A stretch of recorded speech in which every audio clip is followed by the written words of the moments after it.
Hello everyone and welcome back to this session. We will go through the config archive function on the big IB. This is how we take a backup of the configuration and the important files. This kind of backup will include the configuration file, the license file, users created already, certificates, and all other objects that we have on the big IB. So even the license file will be included. So when we restore the license will be restored as well in case we lost the license. Let's do that on the GUI. We go to system, we go to archive. At the moment, no archives, no backup. So let's create one. What are we going to create? Backup one. Day, month, year, for example. Do you want to encrypt the backup file? Usually it's a good idea. Include the private keys if uploaded to the if used on the appliance. So let's do that. It will take a couple of seconds to create the backup file, the archive. Saving. So we have now this file. Now you can click on the file and you can download, keep it in safe place. You can restore. Now before restore, let's go to the network. If you recall from the routing session, we created some routes. So let's delete all of them. Let's go and delete our virtual server.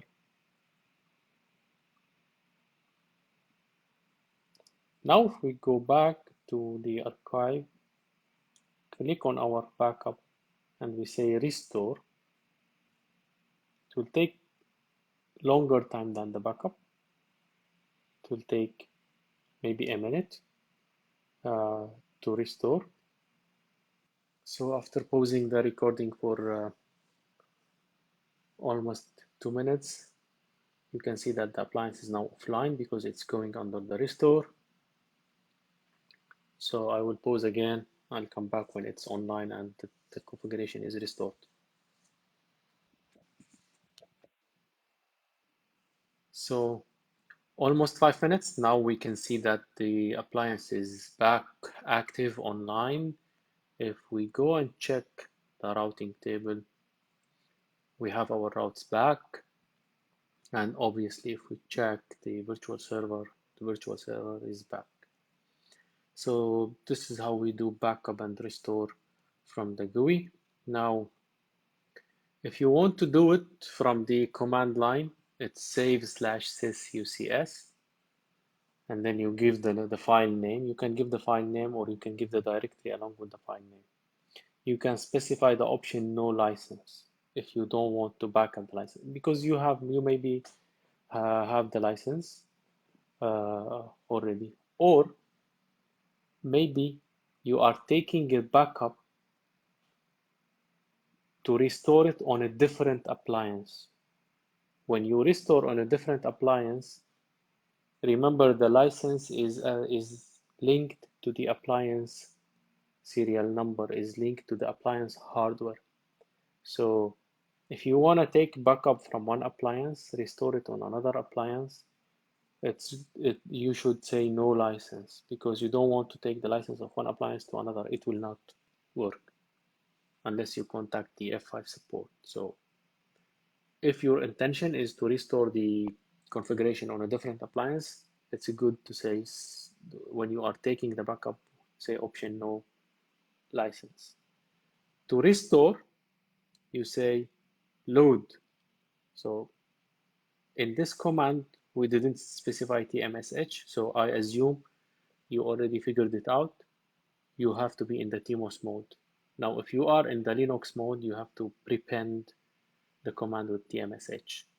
Load means restore no license. Now, if you took the backup with no license, no need to specify no license when you restore on a different appliance. I'm talking about the case different appliance.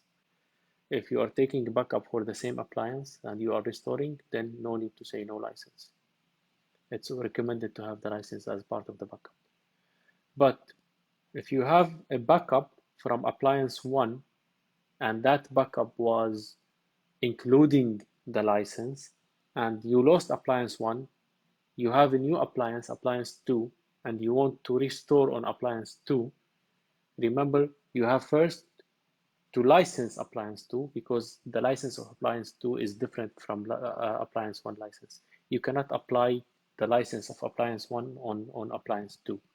So you go to appliance 2, you do the licensing process, and then you restore the backup of appliance 1, the configuration, with the option no license.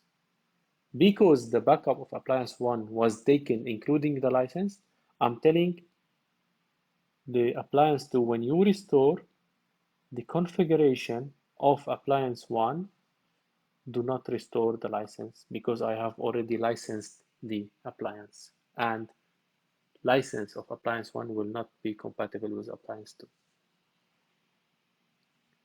This is actually very important when you replace a faulty hardware, the RMA, Return Manufacturer Authorization process. So if you have a big IB appliance and it's under support with F5, and there is a hardware failure, so you contact F5 support, they will ship you new hardware and you ship them back the faulty hardware. So when you have new hardware, you should tell the F5 support, actually they will guide you how to license, how to migrate the license. So in effect, they will license for you the new hardware. So when you restore the configuration that you configuration backup that you have taken on the faulty hardware, remember to say no license because the previous license will not apply to the new hardware. Another option, which is platform migration, this is when you are restoring on, maybe you took the backup on old hardware and now you are getting a new hardware. Maybe the old hardware is end of life and you purchased new hardware and you want to restore the configuration backup of the old hardware on the new hardware. So you have to say platform migration option. Reason why, maybe some configuration commands, some configuration parameters of the old hardware are not compatible with the new hardware. So when you say platform migration, during the restore process will tell you what are the configuration parameters or objects that we ignored, which means that some parameters or some objects we cannot restore on the new platform because they are no longer there or they are not compatible. All these ignored objects or configuration, the restore process will write it in a file in this directory so that you can review after the restore and you can take appropriate action. So this is the first way or the first method we use to do configuration backup. There is actually another way called single configuration file. You can, this is only related to configuration. The previous one, we have seen it, it is related to license files, certificates, private keys, etc., etc. Now, single configuration file is only related to the configuration, and it's through command line as well. So the command to take single configuration file is save sys config file and give it a name. By default, it will be in this directory /var/local/scf. Let's test this.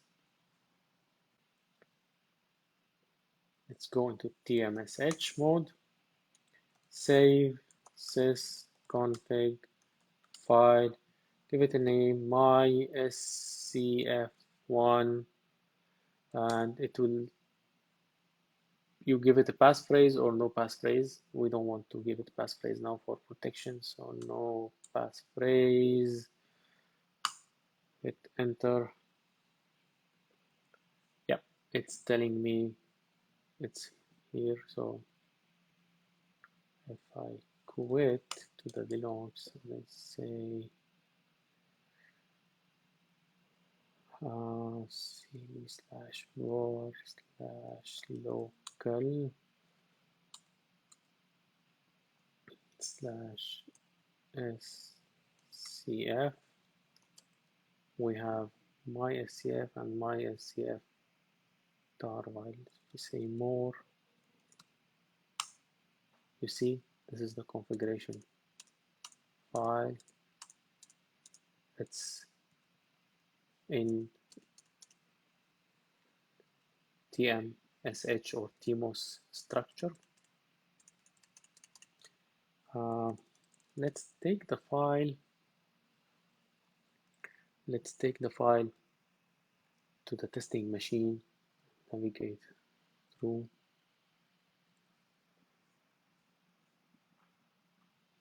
Let me fire up my testing virtual machine.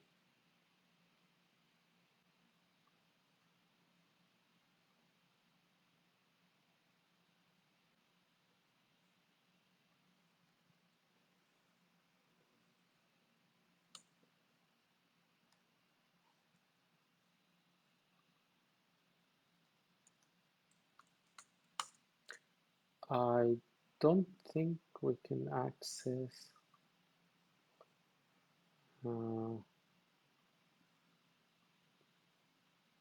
we can do something quickly. Let's go to the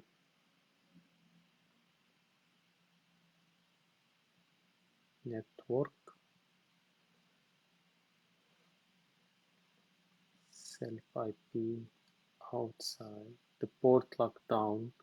Temporarily, I will allow default so that I can SSH to the outside interface.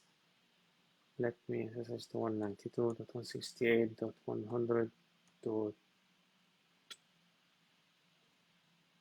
I forgot .1. Exit and save. Provide the root password, which is yes. Now on the big IP, we say /var/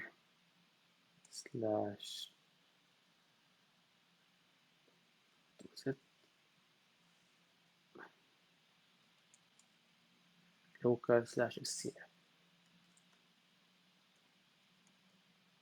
Yep, and we have the SCF. Let's download it to our desktop. And then let's open it. We have only the notepad. Let's test the notepad. Yeah. So this is the structured configuration file. Now let's look for our pool configured. Yeah, we have the nodes here configured, and we have the pool, and we have the virtual server. So it's a structured configuration file for all the configuration on the big IP. So that's it with the single configuration file. To restore, you can say load sysconf. Sorry, to restore the single configuration file, load sysconf file. You give it the file name. To restore the appliance to the default factory setting, use load sysconfig default. This will destroy all the configuration. It will maintain the license, and it will maintain the management IP, so you don't lose the management IP as well.